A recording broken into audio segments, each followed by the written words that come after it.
Anyway, keeping your son in his room. Oh, boy. I'm going to get some parental advice here. God knows that always happens. You open your fucking yap. Here we go. Hi, Bill. If you put a child safety doorknob cover on the inside of your son's room, he cannot open his door and get into your room. I did that with 3 kids. My wife, this guy goes on to say, I told her that if we had a house fire, we'd know the kids were in their room and we wouldn't have to search for them. But what if the fire's in their room and they can't get out? The guy says, parentheses, I built a career out of pitching worst-case scenarios to get my way. The guy goes on to say, I can't guarantee that he won't hoot and holler about wanting to get out. Eventually, he'll figure out how to defeat you, but maybe you'll get some uninterrupted sleep for a stretch of time. I hated getting up in the middle of the night, and I bet you do too. I really enjoy all of your stuff. All the best to you and yours from the Boston area. No, I don't know. I love to sleep through the night. He's barely doing it now, but I just kind of like I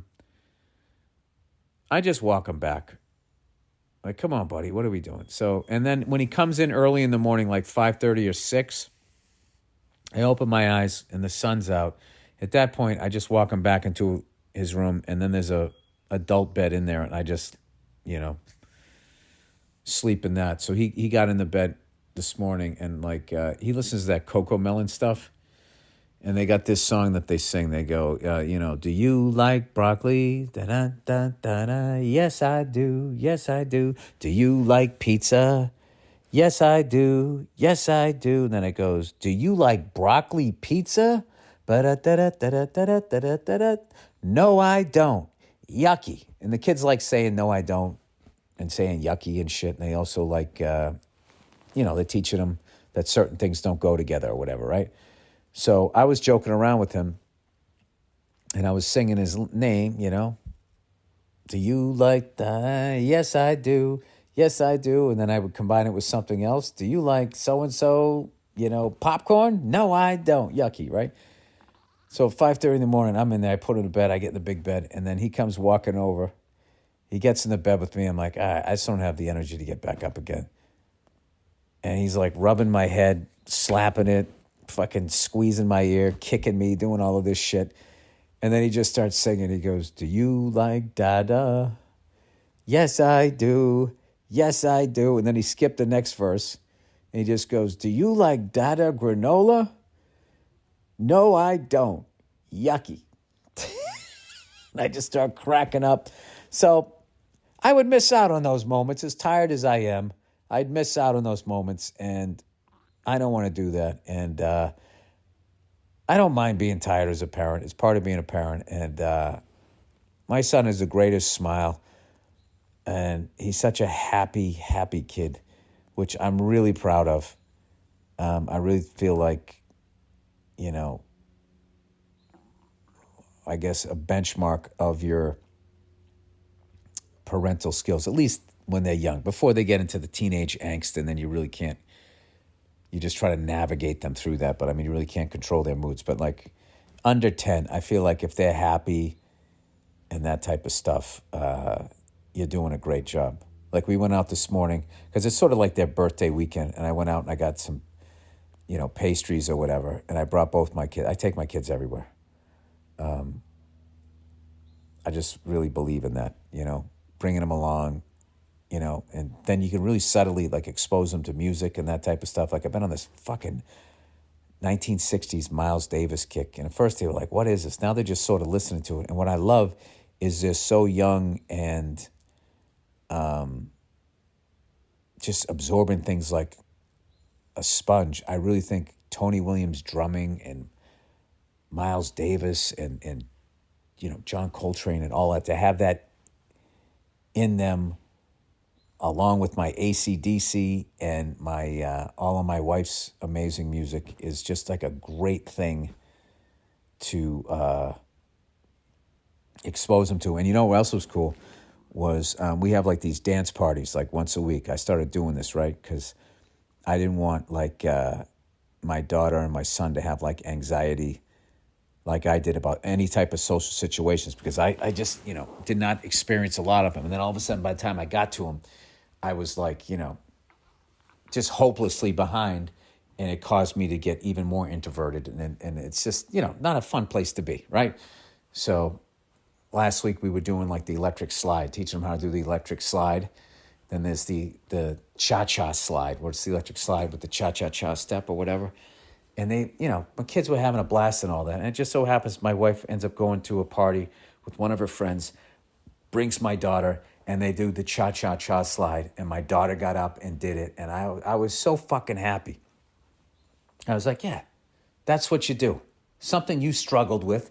You make sure your kids, you try to fix that. I know that they're going to have their problems or whatever. But I think that's a big thing. So in answer to your question, I'm not going to take the doorknob off so the kid can't get out.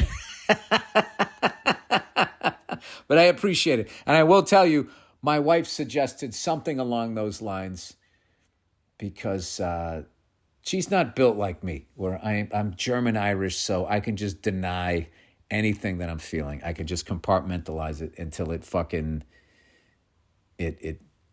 comes out in misdirected anger later on in the day or fucking 20 years later. But my wife is really in tune with her body, and it's just like, I need 8 hours sleep. So it's messing with her more so than me. Not to say that I'm a better parent, because there's other shit that messes with me, does not mess with her. All right, here we go. All right, for all intents, I don't know how to say. Okay, this is expressions. If you're new to the podcast, there's a bunch of expressions that people don't say correctly, or they combine them with other ones. And oh fuck, I heard one this week and I forgot to write it down. Oh, something about coming to blows. I forget. I think I actually heard a sportscaster say it. All right, for all intents. Hey Bill, I just realized that my saying for all intensive purposes. You know what I said? I said for all intents and purposes. For all intents and purposes. That's how I said it. It's all for all intensive purposes. Wait. Oh, you say for all intensive purposes. Makes me a dumbass, as the phrase is actually. Oh, it is right. I am getting for all intents and purposes. For all intensive purposes. Well, maybe if people enunciated, they didn't say it so fast, because yours kind of made sense to the point I thought yours was right. My learning this last week really stings, as I've been a full-time writer for over 30 years. You got to forgive yourself, man. That's not the first or the last. At least you corrected it. How did I not know I was saying and writing this phrase wrong? Why did no one ever tell me? For all intents and purposes, you are a dumbass for saying that incorrectly. I am an idiot. I'm sorry, I read that wrong. Why did no one ever tell me? For all intents and purposes, you are a dumbass for saying that incorrectly. I am an idiot. Oh well, you live, you learn. Keep doing what you do, as it makes my life more enjoyable. Best regards. All right, and good luck with your writing. All right, what do we got left here? What do we have left here? We got one more, everybody. Help with expressions. Hey, Billy, beat tits Burr. 46-year-old Mexican with a question. Number one, uno. Look at me, huh? It's a little tip of the fucking hat there. What does hindsight's 2020 mean? All right, question for you. All right, hindsight's 2020. That means when you look back and all the events have played out, you can see clearly what the right choice was. Number two, dos, catorce, as Bono would say. Uno, catorce.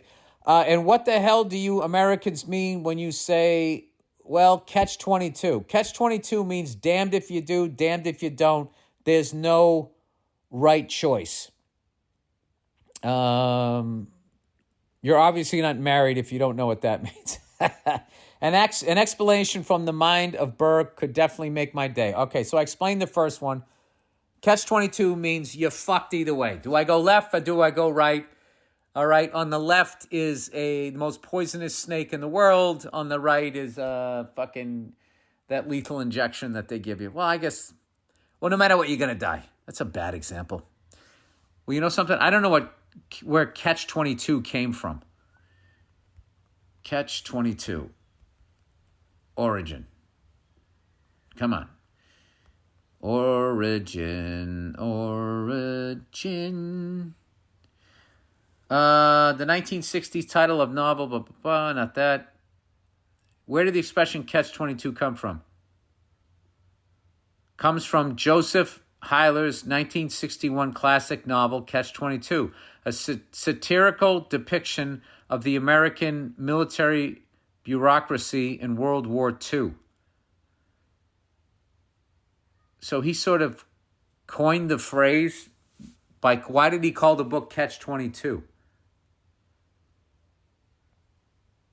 All right, let's go a little deeper here. A catch-22 is a paradoxical situation from which an individual cannot escape because of contradictory rules or limitations. The term was coined by Joseph Heller, who used it in his 1961 novel, Catch-22. And here's an example. Are you concerned for your own safety in flying these missions? No. Then you continue flying the mission. If you say yes, this is rational, so you cannot be exempted on the grounds of insanity. So you still have to fly the mission. Oh, yeah, so if you say yes or no, the outcome's still going to be the same. Catch-22s often result from rules and regulations, origin and meaning. Here we go. All right. Catch-22, which describes absurd bureaucratic constraints. Yeah, but why did he call it Catch-22? All right, I'm not going to answer that fucking question.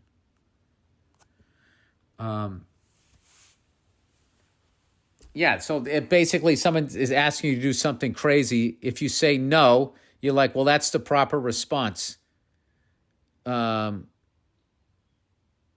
obviously you're sane enough to do this, so then they make you fucking do it. And then I already forgot. What happens if you say yes? Are you concerned about your own safety? Well, if you say no, then, well, great, because you got the balls to do this. So no matter what, you're going to have to fly the mission. I guess that's what it is. I think I did better on the first one. But anyway, you should know better. You should know better than to ask me to clear things up. All right, that is it. I'm going to watch Game 2 of the NBA Finals. And I'm going to continue watching the Stanley Cup Final. And I'm going to start watching baseball, get caught up on my Red Sox.